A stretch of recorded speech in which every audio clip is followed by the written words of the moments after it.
Hello everybody, and once again welcome back to Tech and AI YouTube channel. Today in this video I'm going to show you how you can change background of a photo on Facetune. So make sure you follow my step till the end. First thing first, I assume that you have already downloaded the Facetune app and already logged in, and now right after that, once you open it, you'll be able to see the interface or dashboard of the Facetune apps on the screen, where you can see the plus icon at the bottom of the screen. Simply tap on that option and now choose any of the photos from the library, and now you'll be redirected to another page where you can see lots of options at the bottom of the screen: retouch, makeup, hair, and so on. So what you can do is simply need to slide it to the left and you can see the mood option. So simply tap on the mood option and you can see the backdrop option.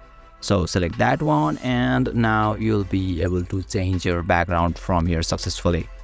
So basically this is how you can change background of a photo on Facetune app, and if you still encounter any issue during this process, feel free to leave a comment and I'll be happy to assist you. If you found this video helpful, please give it a thumbs up, and if you are new to this channel, make sure to hit the subscribe button and set the bell icon to on so that you can stay updated with our latest content.